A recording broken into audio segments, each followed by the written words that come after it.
Graça e paz, amados irmãos e irmãs, membros da Primeira Igreja Batista em Penápolis e também demais irmãos e irmãs de outras igrejas cristãs evangélicas que nos assistem. Eu sou o pastor Fernando Fernandes e é uma grande alegria chegar até você através desse canal, desse instrumento, para compartilhar aquilo que cremos à luz da Palavra de Deus.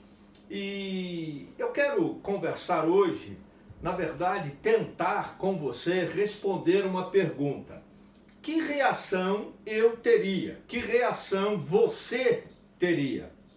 Deixa eu tentar explicar melhor. Eu me lembrei de um fato que aconteceu algum tempo atrás, quando uma pessoa me pediu oração por uma determinada situação que estava enfrentando na sua vida, com a sua família, precisando de um atendimento médico especializado e não estava conseguindo. Ok, colocamos em oração, pedimos aos irmãos e irmãs do grupo de intercessão da igreja para que estivessem orando, e aí depois encontrei com essa pessoa e conversando, perguntei se ela tinha conseguido então o atendimento que necessitava. E aí ela disse para mim: mas pastor, o senhor não vai imaginar a sorte que nós demos. No dia que estava marcado para que nós fôssemos lá, o médico especialista, o que nós queríamos, estava lá, e aí nós conseguimos conversar com ele e ele então nos atendeu. Eu disse: mas vem cá, você pediu para a gente orar, nós colocamos em oração, e você vem dizer para mim agora que foi sorte? Será que não teria sido Deus que conduziu todas as coisas e a história para que vocês estivessem lá, você com a sua família, esse médico, no mesmo dia, no mesmo horário, no mesmo lugar? Aí a pessoa ficou parada assim, sem saber o que responder. É justamente nesse sentido que eu faço a pergunta: que reação eu teria? Que reação você teria? Qual seria a nossa reação diante de uma situação? E para isso eu quero tomar o texto de Atos capítulo 12. Atos capítulo 12, os versos de 1 a 19. Nós não vamos ler todo o texto, é extenso, o espaço não nos permite aqui, mas eu quero ler o verso 5, eu quero ler o verso 11 e quero ler também o verso 15, 5, 11 e 15. Atos capítulo 12.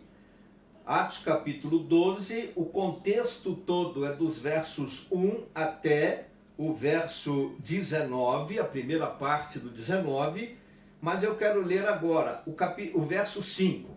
Pedro então ficou detido, mas a igreja Pedro então ficou detido na prisão, mas a igreja orava intensamente a Deus por ele.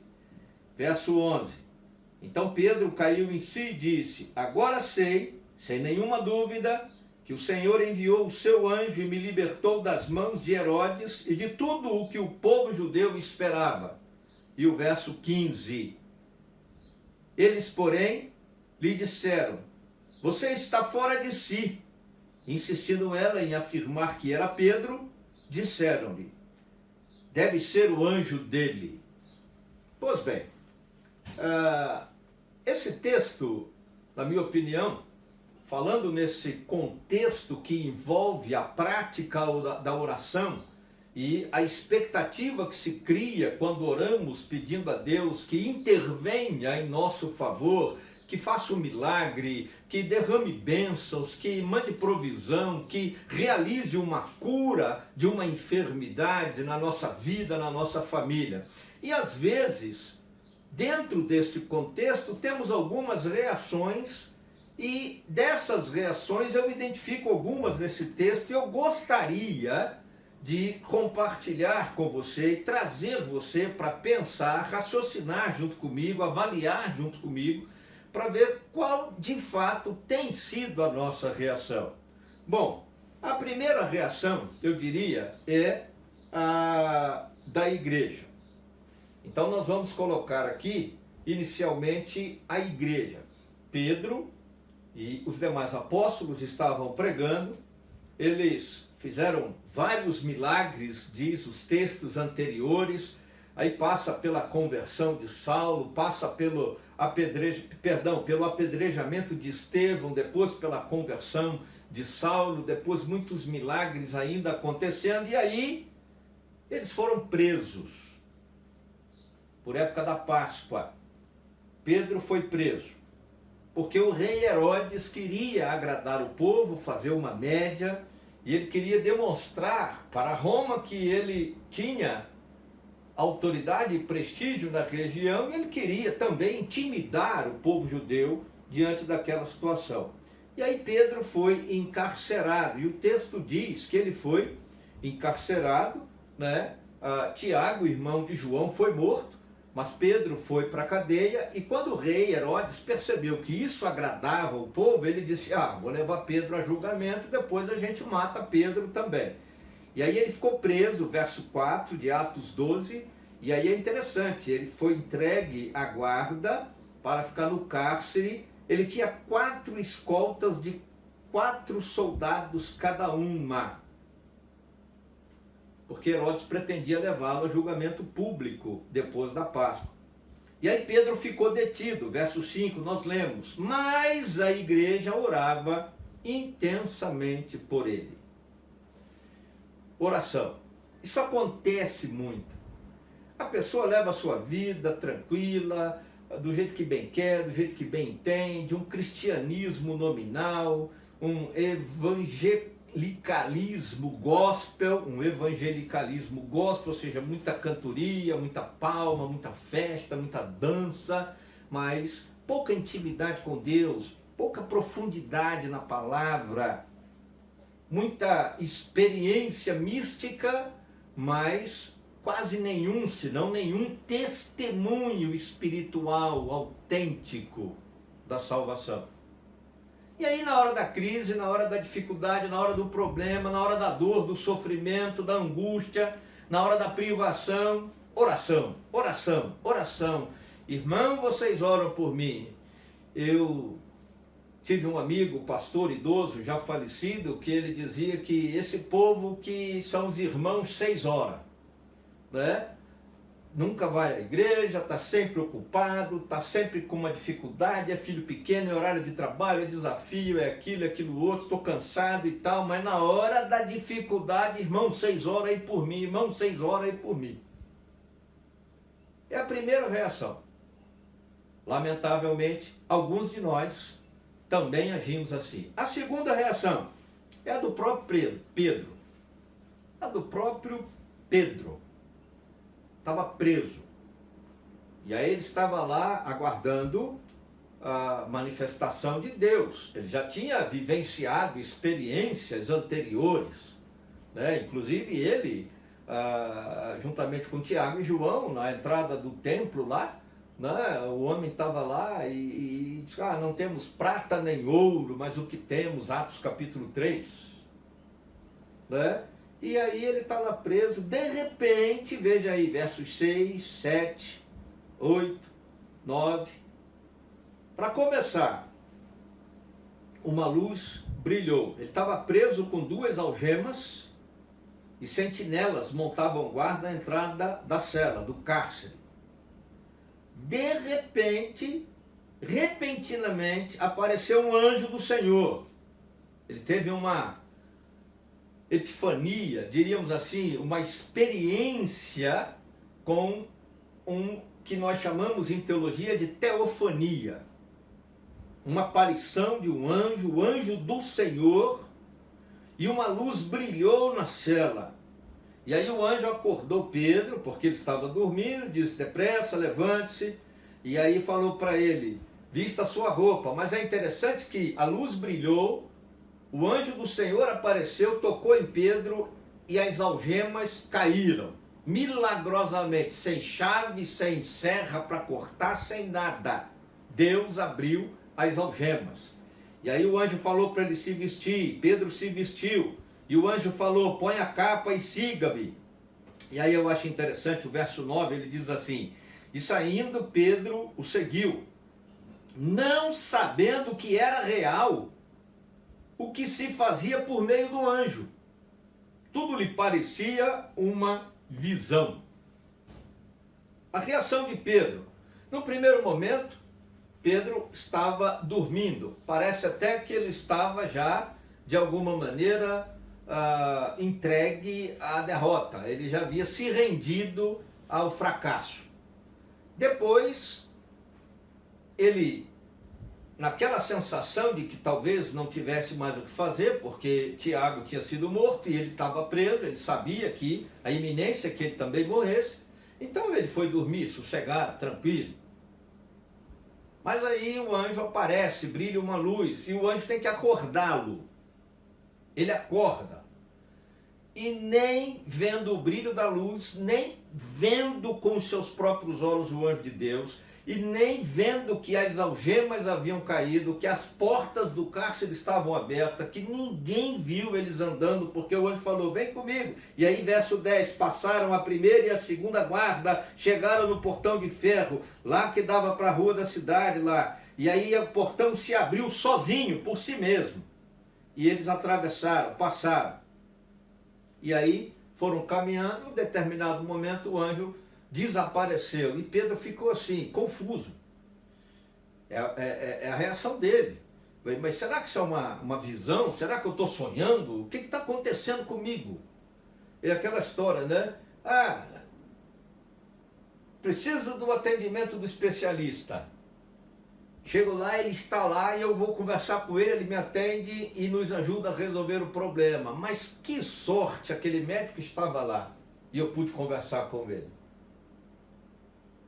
Uma confusão, a gente fica meio que sem saber o que fazer. E tem muita gente assim, dúvida talvez, né? Será? E Pedro tinha dúvida, porque o texto vai mostrar que depois, num determinado momento, lá já na rua, verso 11, Pedro caiu em si, ou seja, ele acordou, agora que ele acordou de fato. E tendo caído em si, ele disse, agora sei, sem nenhuma dúvida, que o Senhor enviou o seu anjo e me libertou das mãos de Herodes e de tudo que o povo judeu esperava. Ou seja, ele agora, de fato, ele acordou fisicamente, mentalmente e, mais importante, acordou espiritualmente. E esse despertamento gerou nele convicção, a ponto dele dizer, eu não tenho mais dúvida, eu sei que Deus me libertou. Essa é a segunda reação. E às vezes é a minha, a sua, e às vezes não é de ninguém. Permanecemos confusos, permanecemos achando que foi obra do acaso, coincidência, foi sorte, e não conseguimos visualizar a ação de Deus, e o que é pior, além de não visualizar, não conseguimos chegar a uma convicção de que aquilo que aconteceu foi resposta de Deus às nossas orações. Deus interveio, porque nós oramos e pedimos que Ele cuidasse de nós. A igreja estava orando intensamente por Pedro. Deus ouviu a oração da igreja, Deus rompeu as cadeias, rompeu as barreiras, Deus livrou a Pedro da prisão. E aí vem então a terceira reação. O texto fala que eles estavam reunidos lá na casa de João Marcos, e lá naquela casa tinha uma pessoa, na verdade, uma serva, chamada Rode, né? Em português seria Rosa, mas está em hebraico, o nome foi só transliterado. E ela foi atender a porta, e ela reconheceu a voz de Pedro chamando, e ela foi tomada de alegria, e ela correu de volta sem abrir a porta. E ela estava gritando, Pedro está à porta, e gritava mesmo, o texto tem um ponto de exclamação, Pedro está à porta. Mas é interessante, ela deixou Pedro lá fora. Ela ficou tão alegre, ela ficou tão eufórica, que ela não conseguiu raciocinar e tomar a decisão certa. Está aí no verso 14. Pode olhar. A euforia acabou perturbando o seu senso, inclusive senso de orientação, senso de responsabilidade. Ela era uma serva, ela tinha que abrir a porta. Mas a alegria, a euforia, fez com que ela apenas gritasse com alegria, esfuziante, talvez pulando, e deixou Pedro lá fora. Às vezes acontece isso comigo e com você. A alegria de termos recebido uma bênção é tão grande. A felicidade de Deus ter respondido a nossa oração é tão grande que nós pulamos de alegria, ficamos eufóricos, mas cheios de felicidade e de euforia, e deixamos Deus lá de fora. Não lembramos de orar e agradecer a Deus. Não lembramos de testemunhar que Deus operou o milagre em nosso favor. Deixamos Deus lá fora. Ela não fez por mal. Era grande a alegria dela, o texto diz isso. Mas ela não fez o que deveria ter feito. Abrir a porta para que Pedro entrasse juntamente com ela. Acontece isso às vezes comigo, com você. A alegria de ter um problema resolvido, de ter uma cura de enfermidade na família, ainda mais se for da Covid-19. E isso traz tanta alegria, tanta felicidade, que nos deixa eufórico, e por essa euforia perdemos o senso, a noção da realidade, e perdemos o sentimento de gratidão a Deus pela resposta às nossas orações. Essa não deve ser a nossa reação. E a última reação, voltamos à igreja. É muito interessante isso. Quando ela insistiu gritando que Pedro estava lá fora, a serva, eles, então foi a igreja, não foi uma pessoa, foram eles, disseram para ela: você está fora de si. Insistindo ela em afirmar que era Pedro, disseram-lhe: deve ser o anjo dele. Oramos intensamente para que Deus faça o milagre. Deus faz o milagre, achamos que é algo que a gente não vai conseguir entender, é uma visão, não é realidade, não é fato, não é concreto. Até que uma hora caímos na realidade, acordamos, percebemos que realmente Deus está agindo, ficamos eufóricos, porque Deus agiu e respondeu a oração, não agradecemos a Deus, deixamos Ele de fora. E depois, quando tudo isso passa, e abaixa a adrenalina, a gente duvida. Eles duvidaram que era Pedro. Ainda disseram para a moça: você está fora de si, você está maluco? Que Pedro? Pedro, nessa altura do campeonato, já deve ter morrido. Assim como Herodes matou Tiago, já deve ter matado Pedro. Deve ser o fantasma dele, o anjo dele. Algumas traduções mais antigas, até traz a palavra fantasma. Os judeus acreditavam, os saduceus, os fariseus, eles tinham lá os embates deles sobre anjos, seres espirituais, ressurreição, morte, fantasma e tudo mais. E foi assim que aconteceu. Mas aí então, Pedro continuou batendo na porta, Pedro entrou, e quando eles viram a Pedro, o texto diz que eles ficaram perplexos. Perplexos. Eu me lembro de um professor que eu tive, ainda na faculdade teológica, e ele contava uma experiência de uma situação em que ele vivenciou num velório, e ele não sabia como agir ali, e só deu tempo dele fazer uma oração, pedir a Deus que o Espírito Santo iluminasse a mente dele e tocasse naquela situação para que ele pudesse resolver. E aí ele contava que de repente, assim, do nada, deu um estalo, ele foi lá e falou e cuidou aqui e ali, pum, acabou a situação, acabou o problema, vamos ao velório. E aí ele diz que, pensando sobre aquela situação, depois ele suspirou e disse: mas não é que o Espírito Santo age mesmo? E aí a gente começou a rir na sala de aula, ele mesmo fez piada, brincadeira, porque é assim que a gente fica às vezes. Nós saímos da dúvida, da incerteza e vamos à perplexidade. Porque esse Deus é tão maravilhoso, esse Deus é tão poderoso, ele é tão especial, ele nos ama tanto, que a nossa dúvida, a nossa incredulidade não impede o agir dele. A nossa euforia não conduz o coração e a mente de Deus. Ele continua sendo Deus e agindo como Deus para o nosso bem. Ele não nos deixa do lado de fora.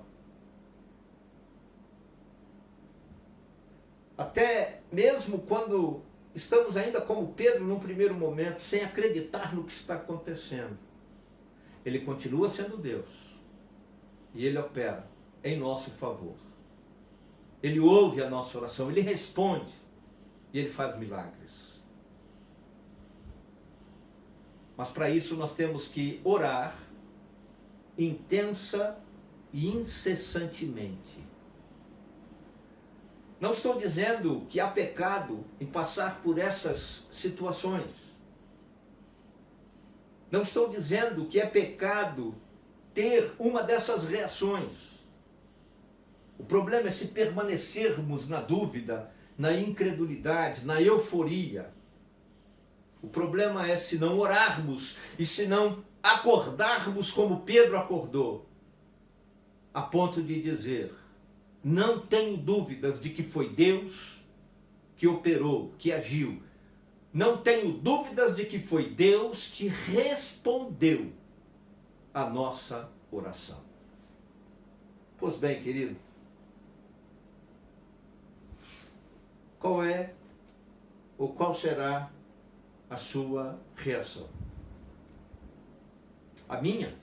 Eu espero em Deus que seja sempre a de orar incessantemente, intensamente, e a de perplexidade diante da grandeza e do poder de Deus.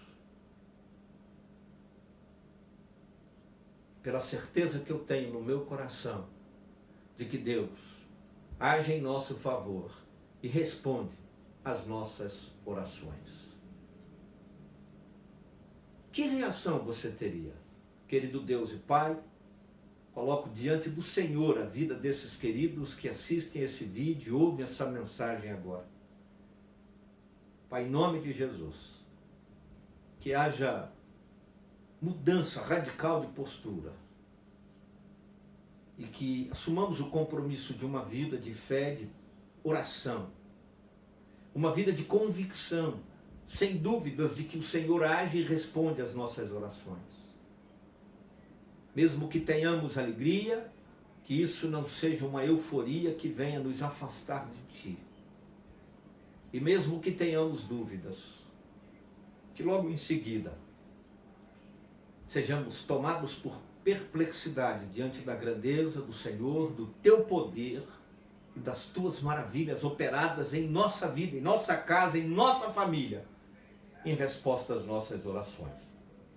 Ó Deus, eu abençoo a vida desses queridos, em especial aqueles que oram, que buscam e esperam do Senhor a bênção, a resposta das orações. E é com essa convicção no coração que eu te peço, Deus, responde a nossa oração e abençoa o teu povo, os teus filhos, a casa de cada um. Porque oramos por fé no nome santo e poderoso de Jesus. Amém.